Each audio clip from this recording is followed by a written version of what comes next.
జవాబు చెప్పు. మా ఇన్ఛార్జీల గురించి అప్పుడు నీతో మాట్లాడుతుంది. కిషన్ రెడ్డి గారు సడన్లీగా ఇప్పుడు నువ్వేమంటున్నావు, మా ముగ్గురు ఇన్ఛార్జీలను మేనేజ్ చేసుకుంటున్నారు ఏదో అని నువ్వేదో ఇట్లా ఒక రాయి కొట్టేసావు. ఎందుకు ఒక బురద మా మీద ఇట్లా వేయాలని ఒక రాయి కొట్టావు. మా ఇన్ఛార్జీల మీద నువ్వు రాంగ్ కామెంట్ చేసినావు అని నా అభిప్రాయం. లేదు, నేను మిమ్మల్ని అడుగుతున్నా. కిషన్ రెడ్డి గారు ఆగ మేఘాలలో అసలు ఏం గొప్ప మునిగిపోయిందని చెప్పి బండి సంజయ్ని స్టేట్ ప్రెసిడెంట్ గా తీసేసి కిషన్ రెడ్డి ప్రెసిడెంట్ ఎందుకు అయ్యాడు? ఆ రోజు బీజేపీ కార్యకర్తలు అన్న మాట ఏందో తెలుసా? కాంగ్రెస్ అనాల్సిన అవసరం లేదు. బీజేపీ కార్యకర్తలు మీ ఇంట్లోనే గుసగుసలు చేస్తున్నారు. మీ ఇంట్లో మీన్స్ మీ పార్టీల సంగతి చెప్తున్నారు. బండి సంజయ్ కేసీఆర్ బాగా తిడుతున్నాడు.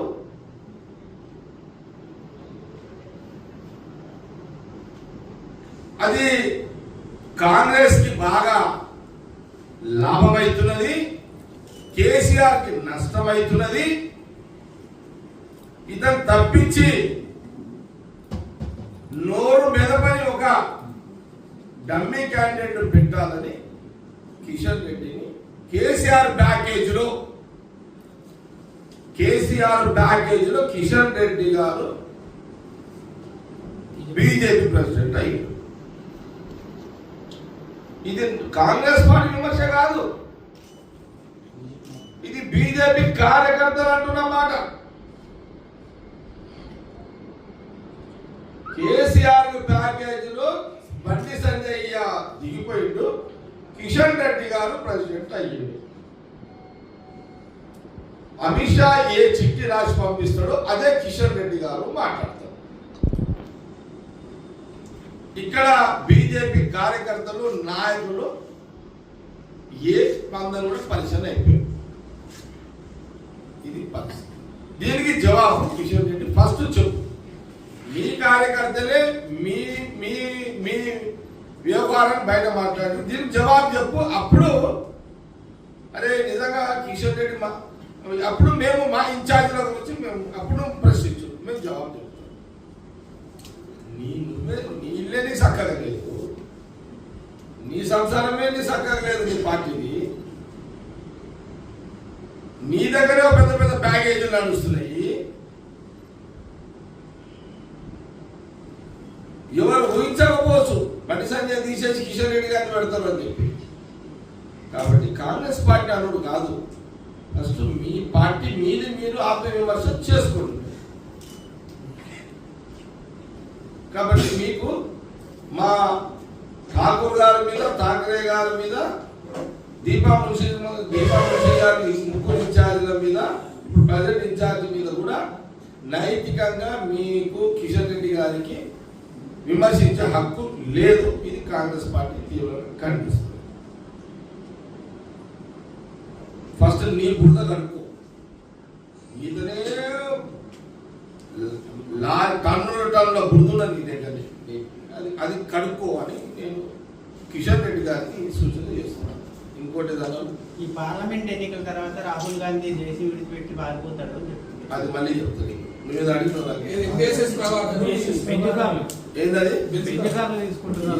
కూడా తెలుస్తుంది. మీకు బెంచ్ కార్లు తీసుకుంటున్నాం మీ ఇన్ఛార్జి చాలా మంది పదవుల కోసం అని చెప్పి ఎవరు మాట్లాడేది? ప్రభాకర్ ఎమ్మెల్యే ఓడిపోయి మైండ్ ఖరాబ్ అయినాడు. ఎంవిఎస్ఎస్ ప్రభాకర్ కి ఎమ్మెల్యే ఓడిపోయి మైండ్ ఖరాబ్ అయిపోయినట్టు.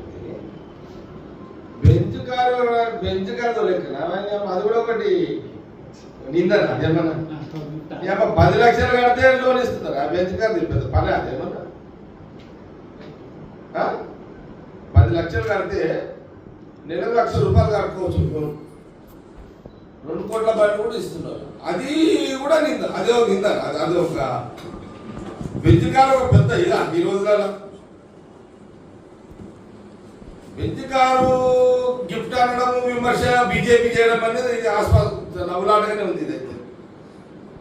ఇది నవ్వులాటనే. ఏ విమర్శ చేయాలో కూడా వీళ్ళకి అర్థమవుతుంది. మైండ్ బ్లాక్ అయిపోయింది బీజేపీలోకి. తెలంగాణలో బీజేపీల మైండ్ బ్లాక్ అయిపోయింది అంట. అందుకే నోట్కి ఏది వస్తే అది మాట్లాడుతున్నారు. ఇది కాంగ్రెస్ పార్టీ సీరియస్ గా తీసుకోవాల్సిన అవసరం లేదు. బీజేపీ విమర్శలు కాంగ్రెస్ పార్టీ సీరియస్ గా తీసుకోవాల్సిన అవసరం లేదు. ఇంకోటి రాహుల్ గాంధీ దేశం విడిచిపెట్టి పారిపోతాడు అని కిషన్ రెడ్డి అంటాడు పార్లమెంట్ ఎన్నికల తర్వాత. ఓకే, స్వాతంత్రం తీసుకొచ్చిన కుటుంబం యొక్క స్వాతంత్రాన్ని తీసుకొచ్చిన ఆనాటి మహాత్మా గాంధీ అంటే నెహ్రూ గారి మునిమన్మడు, స్వతంత్రం తెచ్చిన ఆ కుటుంబంలో మునిమన్మడు దేశం విడిచి పారిపోతాడు అనే మాట కాంగ్రెస్ పార్టీ సీరియస్ గా తీసుకుంది. ఆ విమర్శకు వాల్యూ లేదు. ఈ మాట ఎవరు అన్నారు? కిషన్ రెడ్డి గారు అన్న మాట వాల్యూ లేదు, నో వాల్యూ. రాహుల్ గాంధీ గారి మీద అన్న మాట దానికి వాల్యూ లేదు. అన్నిసార్లు మాట్లాడదు పోరాటాలు మేము చేసినాము. మా నోటికాడికి వచ్చిన ముద్ద కాంగ్రెస్ అదకపోయింది. వాళ్ళు ఎక్కడ కూడా పోరాటాలు చేయలేదు కేసీఆర్ మీద అంటున్నాం. బండి సంజయ్ గారు, నువ్వు కాంగ్రెస్ పార్టీని విమర్శించే ముందు నీ కుర్చీ నువ్వు కాపాడుకునే శక్తి నీకు లేదు. నీకు తెలియకుండా నీ ప్రెసిడెంట్ కూర్చే గుర్తుపట్టేసి నువ్వే మాట్లాడుతూ బండి సంజయ్ కాంగ్రెస్ మీద. నువ్వు అట్లనే కూర్చొని నీ కుర్చీ గాయం చేసి పడేసి మీరు తోపులమని ఎందుకు మాట్లాడతారు?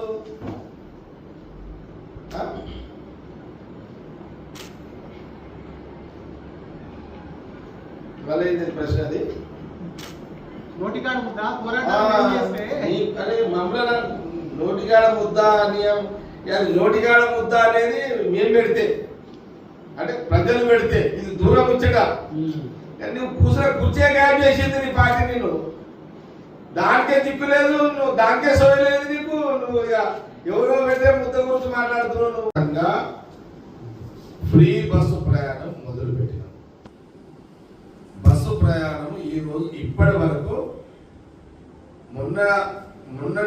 మొన్న లెక్కల ప్రకారం ఆర్టీసీ మా ప్రభుత్వం చెప్పిన దాని ప్రకారము 15 కోట్ల మంది మహిళలు ప్రయాణం చేసినారు. అనుకుంటా ఈ 10 రోజులలో ఇంకొక 5 కోట్లు అటు ఇటు 20 కోట్ల మంది మహిళలు తెలంగాణ రాష్ట్రంలో ఉచితంగా బస్సు ప్రయాణము చేస్తున్నారు. ఇది సోనియా గాంధీ గారు, రాహుల్ గాంధీ గారు, మల్లికార్జున్ ఖార్గే గారు స్వయంగా ఎన్నికల ముందు చెప్పిన వాగ్దానంలో మొదటి వాగ్దానము మొదలయ్యి దాదాపు 20 కోట్ల మంది మహిళలు డైరెక్ట్ గా ఇప్పటి వరకు లబ్ధి పొందినారు. ఇది నిజమే కదా? కిషన్ రెడ్డి గారు, మీరు మీడియా చూస్తలేరా? అంటే ప్రింట్ మీడియా కానీ ఎలక్ట్రిక్ మీడియా కానీ రోజు సోషల్ మీడియాలో కూడా ఉచిత బస్సు ప్రయాణం మీద సోషల్ మీడియాలో ఎంత వైరల్ అవుతుంది. ఏమనవుతుంది? నేను మొన్న మధ్యలో ఒక సంఘటన, ఒక గ్రామం సంబంధించి నా సంగారెడ్డి నా ప్రాంతానికి సంబంధించి ఒక ఎగ్జాంపుల్ చెప్తా. చెర్యాలనే ఒక గ్రామంలో, సంగారెడ్డి నియోజకవర్గంలో చెర్యాలనే గ్రామంలో సమ్మక్క సారక్క జాతర ఉన్నది. బస్సు ప్రయాణం, కాంగ్రెస్ గవర్నమెంట్ బస్సు ప్రయాణం ఫ్రీగా ఉన్నది. ఇక మనం అందరము ఆడవాళ్ళం అందరము సమ్మక్క సారక్క ఫ్రీగా పోవచ్చు కదా జాతరకు అని 100 మంది 200 మంది తయారయ్యారు. ఇది కూడా కళ్ళకి కనబడతలేదా కిషన్ రెడ్డి గారు? అంటే మీరు ప్రజలు ఎట్లా ఉన్నారు అనేది కూడా మీకు కనబడతలేదా? ఎట్లా జీవిస్తున్నారో కూడా మీకు కనబడతలేదా? అసలు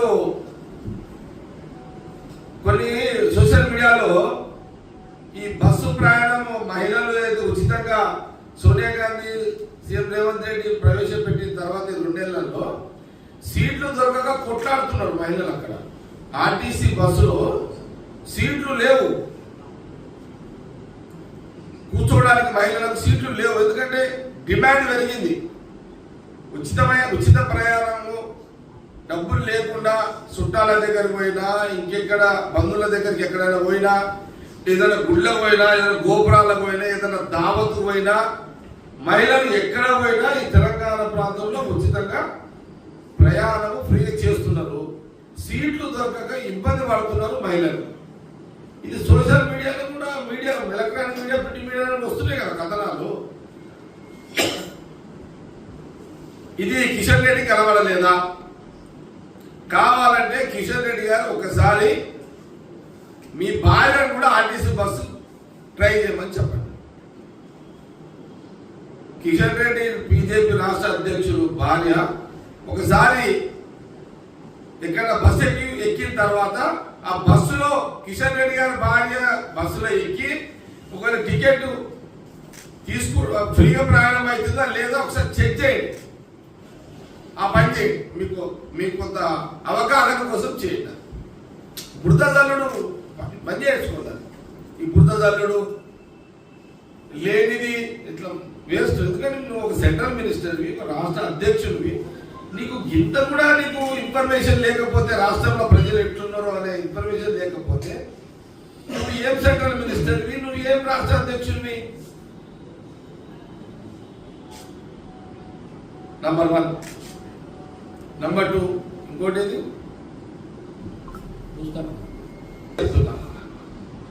ఇప్పుడు మేము 2 నెలల్లోనే ఇంతమంది లబ్ధిదారులు మహిళలు. నువ్వు మొదలు దీనికి జవాబు చెప్పు.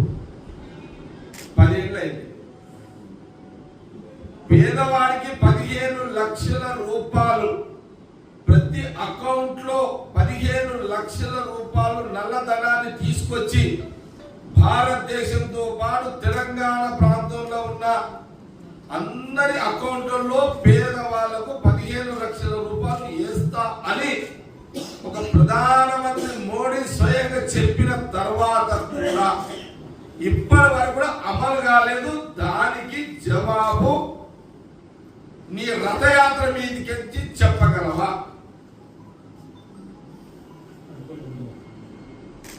15 లక్షల రూపాయలు ఇస్తా గంటాబద్ధంగా నీ ప్రభుత్వం నీ నోటి నుంచే నువ్వు ఎన్నోసార్లు చెప్పినావు. నీ నోరే ఎన్నోసార్లు చెప్పింది. దీనికి జవాబు చెప్పి నువ్వు మమ్మల్ని ప్రశ్నించు. కాంగ్రెస్ పార్టీని, కాంగ్రెస్ ప్రభుత్వాన్ని ప్రశ్నించు. నీ ప్రధానమంత్రి అన్న మాటనే, నువ్వు సెంట్రల్ మినిస్టర్వి, నీ మాట నువ్వే నిలుపుకోలేవు. ఇంకో మమ్మల్ని ప్రశ్నించే అధికారం నీకు, అర్హత నీకు లేదు.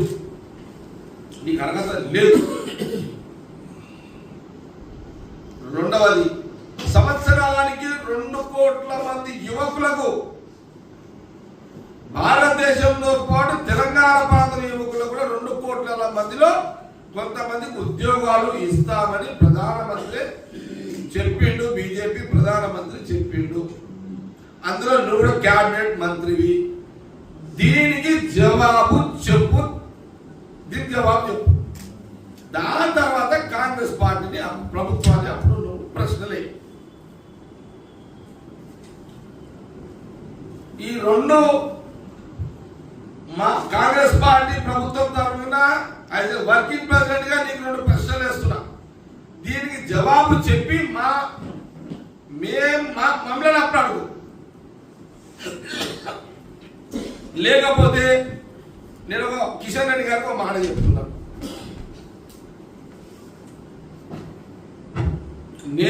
నువ్వు ఇద్దరం కలిసి ఆర్టీసీ బస్సు ఎక్కుదాం. నువ్వు ఆర్టీసీ బస్సు ఎక్కుదాం. ఆర్టీసీ బస్సులో సోనియా గాంధీ గారు అన్న మాట నిలబెట్టుకునే ప్రయత్నంలో సీఎం రేవంత్ రెడ్డి చేసిన ఏది ఫ్రీ బస్సుని చెక్ చేద్దాం, చెక్ చేద్దాం. దీనికి ఏమైనా నువ్వు ధైర్యం చేస్తావా?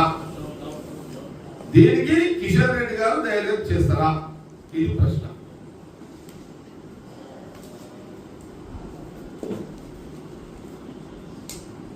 కాబట్టి ఈ రాష్ట్రంలో కాంగ్రెస్ పార్టీ ప్రజలు అధికారం ఇచ్చిర్రు, బీజేపీలకు నిద్ర పడతలేదు.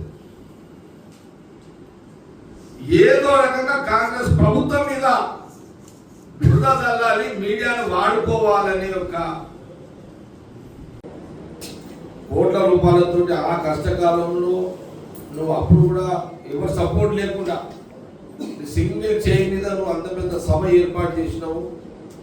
ఎక్కడ కూడా ఉద్యమము డిస్టర్బెన్స్ కిరణ్ కుమార్ రెడ్డి సభలో జరగలేదు. ఎలాంటి ఇబ్బంది కాకుండా సింగిల్ ల్యాండ్ చేసినావు. నాకు చాలా ఐడియా ఉంది ఇప్పుడున్న పరిస్థితులలో నువ్వైతే చేయగలుగుతావు, నువ్వు చెయ్యాలి అని అప్పుడు ఉత్తమ్ కుమార్ రెడ్డి గారు అడిగితే నేను 2017లో నేను ఆ రోజు పెద్ద ఎత్తున రాహుల్ గాంధీ గారి యొక్క సభ ఏర్పాట్లు బ్రహ్మాండంగా పెద్ద ఎత్తున చేసిన, నా నియోజకవర్గంలో ఎంతగానో మంచిదని ఒక 60-70 వేల మందిని మొబిలైజేషన్ చేసిన. లక్కీ ఏంటంటే మొత్తం రాష్ట్రంలో ఉన్న ఆ సభకు అందరూ రావాలని యావత్తు రాష్ట్రంలో ఉన్న మా కాంగ్రెస్ పార్టీ నాయకులందరూ కూడా రోడ్ల మీదకి వచ్చారు. సంగారెడ్డి సభకు రాహుల్ గాంధీ సభకు వచ్చారు. దాని తర్వాతనే అసలైన ఆట కొంత జోష్ వచ్చింది, స్టార్ట్ అయింది. 2018కి ఎన్నికలకు ఒక వాతావరణం క్రియేట్ చేయడం కూడా జరిగింది. సరే కష్టకాలంలో నాకు ముందు రాసి ఉందట, అది ఓకే, అది అట్లా పని చేస్తాను, నాకు అది ఇబ్బంది లేదు. నేను చెక్ చేసుకుంటాను ఒకసారి. వాస్తవంలో జీవితం అంతా కూడా కష్టకాలంలోనే కష్టం ఉన్న పరిస్థితుల్లో కష్టానికే లేదు. నాది ఎప్పుడు కష్టకాలంలో పనిచేస్తుంటే నాకు అది అట్లా రాసి పెట్టున్నట్టు నాకు నిత్యం కష్టం చేయాలి.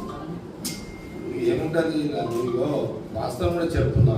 లేదు నువ్వు మంచి ప్రశ్న అడిగినావు, నీకు సమయం సందర్భం చెప్పాలో లేదో కానీ నువ్వు మీడియాలో అడిగినప్పుడు జవాబు చెప్పాల్సిన బాధ్యత నాకు ఉంది. కరెక్టే. 2017లో ఉత్తమ్ కుమార్ రెడ్డి గారు పిసిసిలో ఉన్నప్పుడు అప్పుడు అందరూ షాకింగ్లో ఉన్నారు, పక్షాల్లో ఉన్నారు, టెన్షన్లలో ఉన్నారు. ఆ టైంలో ఉత్తమ్ కుమార్ రెడ్డి గారు నాకు పిలిపించుకొని ఆయన అడిగాడు, దగ్గర రాహుల్ గాంధీ గారు సభ పెట్టాలి అంటే గవర్నమెంట్ వాళ్ళు ఉన్నారు, ఇప్పటికే 3 ఏళ్ళు అయిపోయింది, ఏదో చేయాలి, మనం పార్టీని జోష్కి తీసుకురావాలి, క్యాడర్ని జోష్కి తీసుకురావాలి, మన లీడర్లు కూడా బయటికి వెళ్ళాలి, ఇదంతా జరగాలి. రాహుల్ గాంధీ గారి యొక్క సభ ఏర్పాట్లు నువ్వు చెయ్యాలి.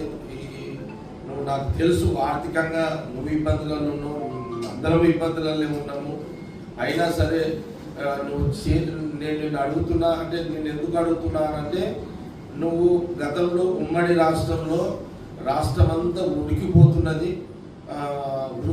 ఉద్యమం పేరు మీద. ఆంధ్ర ప్రాంతం ముఖ్యమంత్రి అప్పుడు ఉమ్మడి రాష్ట్రంలో కిరణ్ కుమార్ రెడ్డి ఉన్నాడు, తెలంగాణ ప్రాంతంలో తిరగలేని పరిస్థితి ఉంది. మరి ఆ టైంలో కేసీఆర్ సొంత జిల్లా ఉద్యమ గడ్డ ఉమ్మడి జిల్లాలో మరి నువ్వు కిరణ్ కుమార్ రెడ్డి గారు 2013లో ఆయన సభ ఏర్పాటు నువ్వు 1,00,000 మందితోటి సభ ఏర్పాటు చేసినావు. ఆ రోజు స్కీము ఎస్సీ ఎస్టీ సప్లాన్ బంగారు తల్లి స్కీమ్ ప్రోగ్రామ్ చేసినాము. మేము ఎవరం అప్పుడంతా ఉద్యమంలో ఉన్నాము, మేము ఎవరం షేర్ చేయలేకపోయినాం. కానీ సింగిల్ హ్యాండ్ నాకు హరీష్ రావు టార్గెట్ పెట్టి జైల్లో వేయించుడు, నేను మళ్ళీ బయటకు వచ్చుడు, గెలిచిన 3 ఏళ్ళు కూడా ఆడుకున్నా. ఏది ఆ ఉమ్మడి జిల్లాలో నేను కూడా హరీష్ తోటి ఆడుకున్నా, మినిస్టరే. దాన్ని హరీష్ రావు తట్టుకోలేకపోయింది. అమ్మ నేను మంత్రి ఉన్నాడే ఒకటి జిల్లాలో ఎమ్మెల్యే, అమ్మ జిల్లాలో నాకు ఎవడు అడ్డం లేడు, అమ్మ ఒక్కడే నాకు అడ్డం తిరిగిపోయాడు. పోలీసు వాళ్ళు వీళ్ళు కంట్రోల్ చేయలేకపోతున్నారు. పోలీసు వాళ్ళతోటి ఇబ్బంది పెట్టాలంటే పోలీసు వాళ్ళని అదనం కొడుతున్నాడు, పోలీసు వాళ్ళని తిడుతున్నాడు, పోలీసు వాళ్ళని కూడా అటాక్ చేస్తున్నాడు. ఏదన్నా కార్యక్రమం పెట్టుకుంటే దాని మీద ప్రోటోకాల్ ఏమో జగ్గారెడ్డి వస్తే ఏం గొడవ అవుతుంది అనే ఒక టెన్షన్ హరీష్ రావుకి. ఇదేం బతుకు అని హరీష్ రావు డిస్టర్బెన్స్ అయిపోయాడు మొత్తం. అంత పిచ్చోడు అయిపోయి ఏం చేద్దాం అనే దాంట్లో అది ఆ పంచాయతీ హాస్పిటల్ ఇక అందరూ ఆయన అది తీసుకొచ్చిండు, అరెస్ట్ చేసిండు. ఆ టైంలో ఇంకోటి చేసిన లేదా రాజు చెప్పిన మళ్ళీ ఏంది ఎమ్మెల్సీ ఎలక్షన్స్, ఏది ఉమ్మడి జిల్లాలో కష్టకాలమే కదా. ఇది గెలిచిన తర్వాత గెలిచిన అంటే గొడగొట్టాలంటే అప్పుడు బాగా ట్రై చేసిండు. నేను ఆ 3-4 ఏళ్ళు బాగా కష్టపడ్డా, గెలిచిన తర్వాత ఆడి గెలిచి మళ్ళీ కొత్త ఆట స్టార్ట్ అయింది. తర్వాత ఎమ్మెల్సీ ఎలక్షన్, ఇది లోకల్ బాడీ ఎమ్మెల్యే ఎలక్షన్లో నిర్మల నా భార్యని అప్పుడు నేను నా ఉమ్మడి జిల్లాలో, కేసీఆర్ సొంత జిల్లాలో, చక్రాలు తిప్పి హరీష్ రావు జిల్లాలో చక్రాలు తిప్పుతాడట కదా హరీష్ రావు, చక్రాలు తిప్పి హరీష్ రావు జిల్లాలోనే యునానిమస్ కావద్దని కేసీఆర్ సొంత జిల్లాలో యునానిమస్ ఎమ్మెల్సీ యునానిమస్ కావద్దు. ఇక్కడ కాంగ్రెస్ ఉన్న 230 ఓట్లు నేను అభ్యర్థిని పెట్టి ఆ అభ్యర్థి నా భార్యను పెట్టి నా భార్యగా కాంగ్రెస్ 230 ఓట్లు వేయించుకొని అదనంగా 9 ఓట్లు ఎక్స్ట్రా చేసుకొచ్చి నేను కాంగ్రెస్ పార్టీ యొక్క ఉనికిని కాపాడుకుంటూ వాళ్ళ ఉనికిని ఖతం చేసిన. సీఎం జిల్లాలో యునానిమస్ కాకుండా ఎమ్మెల్సీని కాంగ్రెస్ పార్టీ సత్తా ఉన్నది అని చూపెట్టిన. 2 ఇప్పుడు మీరు ఇంకోటి అడిగారు, జోడో యాత్ర. రాహుల్ గాంధీ జోడో యాత్ర నా నియోజకవర్గం మీద పోవడం నేను అదృష్టంగా భావించిన. నేను చాలా అదృష్టంగా రాహుల్ గాంధీ గారిని ఒక 20 కిలోమీటర్లు నా ప్రాంతంలో నడుచుకుంటూ పోతున్నాడు అనేది అదృష్టంగా, రాజకీయమైన అదృష్టంగా భావించి బ్రహ్మాండమైన స్వాగతం పలికి ఒక ప్రత్యేకమైన స్థానాన్ని గుర్తింపుని రాహుల్ గాంధీ గారి దగ్గర తెచ్చుకోగలిగింది. ఈ సుదీర్ఘమైన ఈ ప్రయాణంలో అధికారం లేని 9 ఏళ్లలో అనేక ఆర్థిక ఇబ్బందులు నాయకులుగా చేసిన. గవర్నమెంట్ వచ్చింది హ్యాపీ. కాంగ్రెస్ గవర్నమెంట్ రావడం వల్ల జగ్గారెడ్డి ఓడిపోవడం అనేది వదిలేండిగా. కానీ కాంగ్రెస్ పార్టీ అధికారంలో వచ్చింది, ప్రజలకు మేలు చేసే ప్రభుత్వం వచ్చింది, ప్రజలకు అండగా నిలబడే ప్రభుత్వం కాంగ్రెస్ పార్టీ ప్రభుత్వం వచ్చింది. నేను దానికి హ్యాపీగా ఉన్నాను. కష్టకాలం నేను ఉండొచ్చు, అధికారం ఉన్నప్పుడు నేను ఇలా లేకపోవచ్చు, కానీ ప్రజలకు హ్యాపీగా అంటే స్వేచ్ఛగా డెమోక్రసీ ప్రజాస్వామ్యంలో పద్ధతులు అందరూ సుఖ జీవితాలతో బ్రతికే విధంగా కాంగ్రెస్ గవర్నమెంట్ ప్రజలు తెచ్చుకున్నారు. అది నాకు చాలా చాలా చాలా చాలా సంతోషం అనిపించింది. ఇక మీరు ఇంకోటి అడిగారు, పదవులు విధులు అంటే ఇక అది జగ్గారెడ్డి ఏది ఆశించి చేయడు. జగ్గారెడ్డి ఏది ఆశించి చేయడు, పడి ఎవరిని అడగడు. జగ్గారెడ్డి అవసరం ఉన్నప్పుడు కాంగ్రెస్ పార్టీ సోనియా గాంధీ, రాహుల్ గాంధీ, మల్లికార్జున ఖార్గే గారు జగ్గారెడ్డి అవసరం ఉన్నప్పుడు జగ్గారెడ్డిని తప్పకుండా కాంగ్రెస్ పార్టీలో వాళ్ళు ఏ బాధ్యత ఇస్తే జగ్గారెడ్డి పని చేయగలుగుతాడో ఆ బాధ ఇచ్చే రోజు వస్తుంది. ఏడాదికి వస్తుందా, 2 ఏళ్ళకి వస్తుందా, 3 ఏళ్ళకి వస్తుందా, వస్తుంది.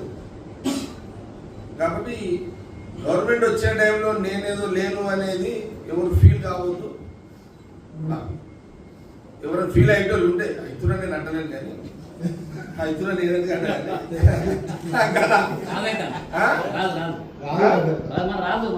రాదు.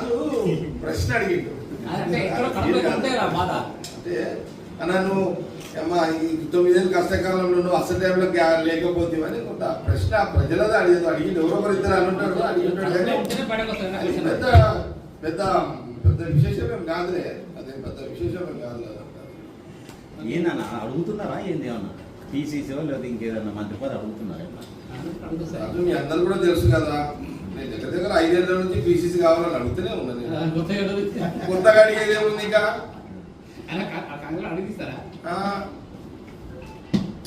ఏదో మనకు ఉన్న దాని కూడా తప్పు. ఇప్పుడు అడిగినా ఇప్పుడేం అవసరం అర్జెంట్ ఏం లేదు కదా. ఇప్పుడు అంటే గతంలో బీసీసీ కావాలని అడిగినా, కానీ ఇప్పుడు అర్జెంట్ ఏం లేదు. అర్జెంట్ లేదు. సీఎం ఉన్నాడు, పీసీసీ ఆయనే ఉన్నాడు. ఇప్పుడు ఎమర్జెన్సీ ఏం కాదు. కాబట్టి ఇప్పుడు పార్లమెంట్ ఎలక్షన్స్ ఉన్నాయి. మేము 17 మేము ఆల్రెడీ సీఎం రేవంత్ రెడ్డి ఏం చెప్పిండు, మినిమం 14 గెలవాలి పార్లమెంట్ అనేది ఆయనకు ఛాలెంజ్ పెట్టుకున్నాడు. జగ్గారెడ్డి పాత్ర ఏ విధంగా ఉండబోతుంది? ముఖ్యమంత్రిగా సీఎం రేవంత్ రెడ్డి గారు పిసిసి ప్రెసిడెంట్ హోదాలో తెలంగాణలో సోనియా గాంధీ, రాహుల్ గాంధీ డైరెక్షన్ లో 14 సీట్లు ఇలా తెలంగాణ గెలవాలనేది ఒక పార్టీ లైన్ ఉంది. ఆ లైన్ ని ఒక ముఖ్యమంత్రి కాదు, డిప్యూటీ సీఎం, క్యాబినెట్ మినిస్టర్లు, ఎంటైర్ కాంగ్రెస్ పార్టీ లీడర్లు, జిల్లా అధ్యక్షులు కానివ్వండి, అందరం కూడా సమన్వయంతో ఆ 14 సీట్లు రీచ్ కావడానికి అందరం కూడా పని చేస్తాం. అది మా బాధ్యత, మేము చేస్తాం. మాకు ఉన్నది అది ఇంపార్టెంట్. దాని తర్వాత మళ్ళీ లోకల్ బాడీస్ ఉంటాయి, ఇవన్నీ ఉంటాయి మళ్ళా. కాబట్టి ఇప్పుడు ఈ పీసీసీ చర్చ అవసరం లేదు. ఇప్పుడు ఆగమేఘాలు దించేయాల్సిన ఎమర్జెన్సీ లేదు. కాబట్టి దానికి కాదు, మాకు ఛాలెంజ్ ఏంటంటే ఎంపీ ఒక లైన్ అక్కడ నుంచి ఒక లైన్ వచ్చింది, ఏఐసిసి నుంచి 14 సీట్లు గెలవాలి. 14లో 100% 14 మీదనే మా టార్గెట్. 14లో ఏమన్నా అటు ఇటు ఏమన్నా 10 కాడ వచ్చి ఆగాలి. అది కాంగ్రెస్ పార్టీ ఏఐసిసి లైన్. 10 సీట్ల కాడ ఆగాలి. తెలంగాణ ప్రజలకు మేము అది అప్పీల్ చేస్తున్నాం. రాహుల్ గాంధీ గారి నాయకత్వాన్ని బలపరుస్తూ ఆయన భవిష్యత్తు ఈ రానున్న ఎన్నికలు ఆయన ప్రధానమంత్రి కావడానికి తెలంగాణ నుంచి ఒక 14 మంది ఎంపీలను ఇవ్వండి కాంగ్రెస్ పార్టీ కానీ గాంధీ భవన్లో మీడియా పక్షాన తెలంగాణ ప్రజలందరూ కూడా కోరుతున్నాం.